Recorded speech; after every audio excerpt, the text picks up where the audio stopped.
Hey, everybody, welcome to this edition of Turnaround Marriage. And I want to speak to you today about a subject called angry words. And if you're out there today and you have gotten to the place in your marriage where you have said those things or you've heard those things that you can't even believe that you've heard, those words that have been spoken in the context of your marriage, and you just can't even believe that you've gotten to that place. And I want to speak to what it feels like when you're on the receiving end of that, as well as when you're giving that to the other person. And either way, it doesn't feel very good. And because obviously there's reasons that we're saying it, but usually they're not good enough. They're not going to justify those hurtful words that we have said. And to some degree, we know that we've all said them. But if that's you, if that describes your marriage, that's exactly the place today that you need to be, is right here. And so first of all, I want to say, if you are coming to us on Facebook, make sure that you are part of our Facebook community. Make sure that you've also liked our Facebook coaching page. All you have to do is search Turnaround Marriage. You're going to find our group. You're going to find our coaching page, so that you're seeing all of our content as we put it out. Also, if you're coming to us on YouTube, make sure you like and subscribe. And we'd appreciate it if you shared the video as well.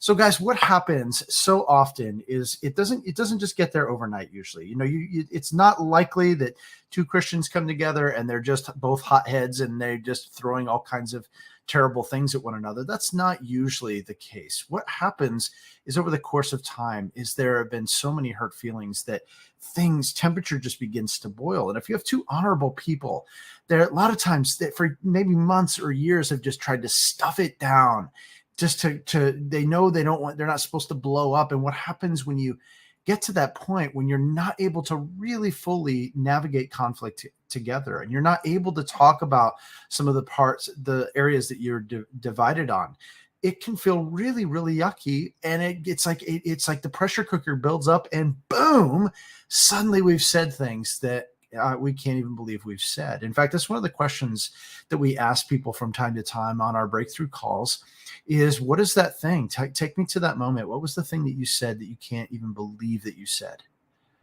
Oftentimes it was the insults. Oftentimes the things that they said in those insults, they can't even believe that they were saying about their spouse, or they could not even believe that their spouse would say it about them.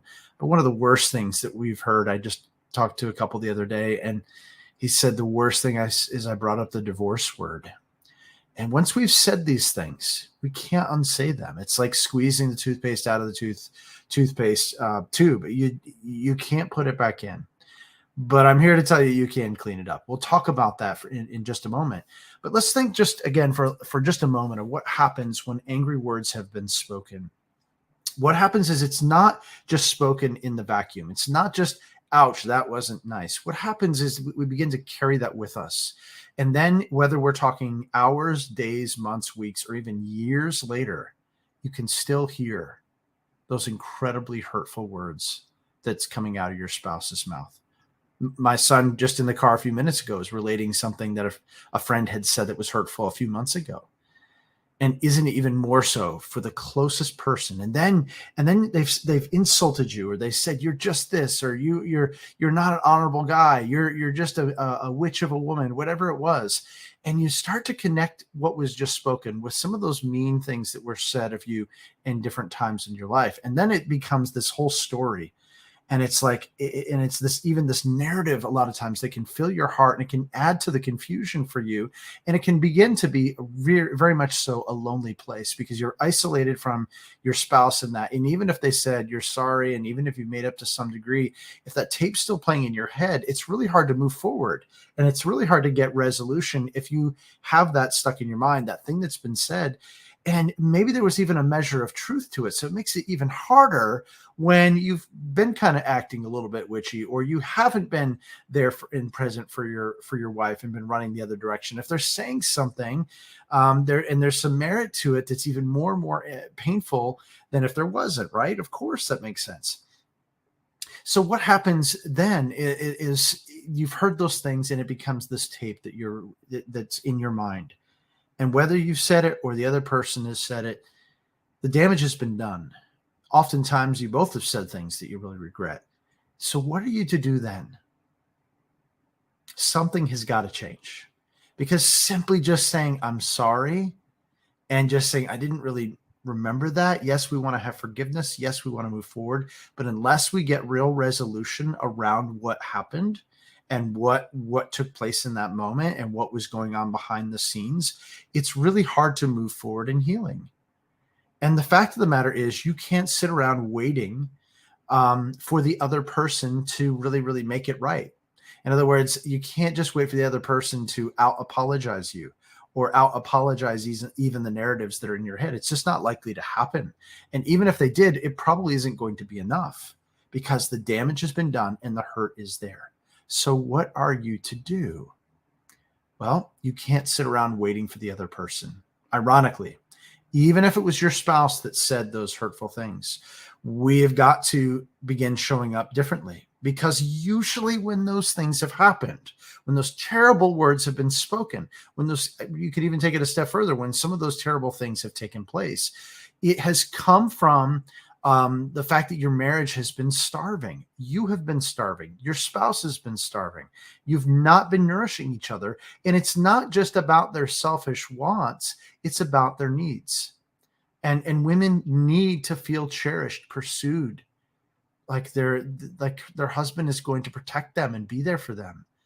And men need to feel like that they are honored and loved and cherished by their spouse, like they're respected by them and they're encouraging them. And if the woman is not getting that, if the man's not getting that, then what happens is you're starving, and those hurtful words are often spoken out of that void, hoping for there to be nourishment that happens. It's usually not going to happen sitting and waiting for your spouse to change. It has to start with you beginning to see, wait a minute, I haven't done my part like I should have or could have to feed and nourish this marriage and my spouse. And this is why oftentimes one person can actually radically change the direction and the dynamics in a marriage. When one person just says, I'm not going to go in those vicious cycles anymore. And there's even another step that you can take this. If you recognize and realize that your needs need to be met not just by your spouse, but ultimately they mostly need to be met by God. This is so contrary to what our culture says. You have to understand that.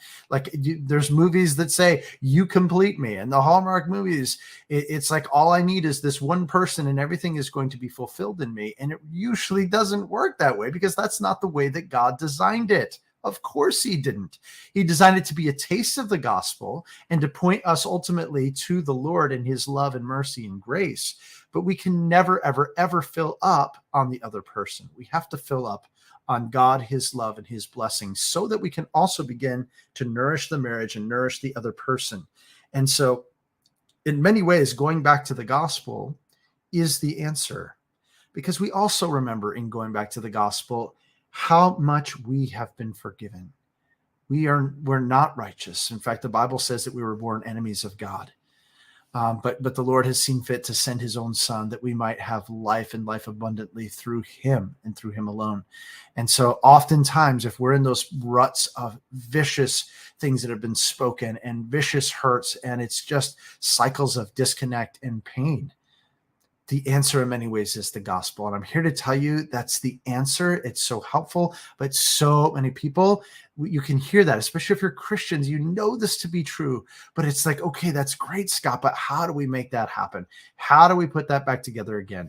I'll just tell you, this isn't easy, and it's not going to happen just by magically deciding, hey, I'm going to be nicer today. It doesn't happen that way. A lot has to change. Your thought patterns have to change, your beliefs about yourself, about the other person, and especially about God. All of these things have to change for you to really shift those dynamics. So if that's you and you're out there today and you're thinking, Scott, this is great, I need this help. We need this help. And whether you're one person or even great, if your spouse is willing, let's get on a breakthrough call and let's talk about what's not working. Let's talk about even some of those hurtful things that have been spoken, so we can get clarity about some of the behind the scenes reasons, how you got there and what happened. And then we're not going to stay there, though. We're also going to talk about what you hope and dream that it can look like when you are nourished, when the marriage is nourished, when you're filling up on the Lord Lord together and what it could look like when you get your marriage in alignment with God's best for you. If that's you and you're hoping for that, let's hop on that call by going to turnaroundmarriage.com/call. And guys, this could be the best 45 minutes you've ever spent on your marriage. And if we're a great fit for working together, we know with certainty that we can help. We're absolutely going to talk about that. If there's something better, we're going to point you in that direction. But either way, you're going to get that clarity that you've been looking for and longing for. But again, my friends, angry words, you can speak them all you want. It's never going to bring peace and it's never going to bring healing. And trying to get a lot of people hope that they're going to get a judge or a jury. Essentially, they're going to go to a counselor or their pastor, and they're going to try to argue who is meaner, as if the answer and finding the end of that question is going to bring the healing too. And it simply won't. It simply won't. And that's where the gospel comes in. And oftentimes, God didn't give us this journey to walk alone. Oftentimes, God has placed other people in our lives to help us to get out of those ruts and those lies, those beliefs that have been keeping us stuck for a long time. And that potentially is where we come in.